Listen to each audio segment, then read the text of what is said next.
Magandang araw sa inyong lahat. Ngayon, nais kong ibahagi ang isang parabula na nagtuturo ng napakahalagang aral. Ito ay ang parabula ng nawawalang tupa. Isang araw, may isang pastol na may 100 na tupa. Araw-araw ay maingat niyang ginagabayan ang mga ito.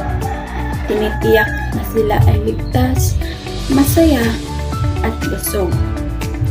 Mahal na ang bawat isa at alam niya ang kanilang itsura, ugali at bawat munting tunog na ginagawa nila. Ngunit isang gabi, habang binibilang niya ang kanyang mga tupa o alaga, napansin niyang kulang itong isa. Sa halip na 100, 99 na lamang ang naroon.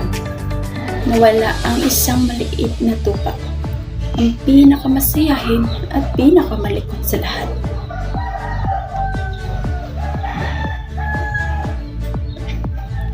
Hindi nagdadalawang isip ang pastol. Iniwan niya ang 99 sa isang lugar at agad na umalis para hanapin ang nawawala. Hindi niya inalintana ang dilim ng gabi, ang lamig at ang panganib ng kagubatan. Ang tanging nasa isip niya, hindi ko iiwan ang isa, mahal ko rin siya. Habang naglalakad, tinatawag niya, "Tupa, nasaan ka?" Paulit-ulit hanggang sa marinig niya ang isang mahina at nanginginig. Sa likod ng mga bato, nakita niya ang nawawalang tupa na natatakot, pagod at sugatan.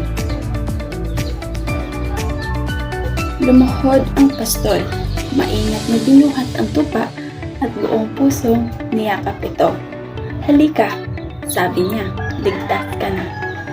Muli siyang naglakad pa uwi, ngunit ngayon ay may malaking ngiti na sa kanyang mukha. At pagdating nila sa tahanan, nagdiwang ang pastol dahil ang tupa na minsang nawala ay sa wakas natagpuan na. Ang aral ng parabola ay malinaw. Bawat isa sa atin ay mahalaga.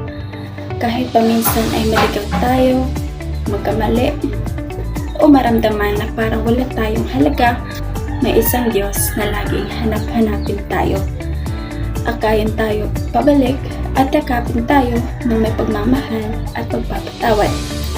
Sa huli, ang parabola ay paalaala na walang sino man ang dapat pabayaan, iwasan o kalimutan, sapagkat bawat isa ay may halaga at bawat puso ay mahalagang palitan.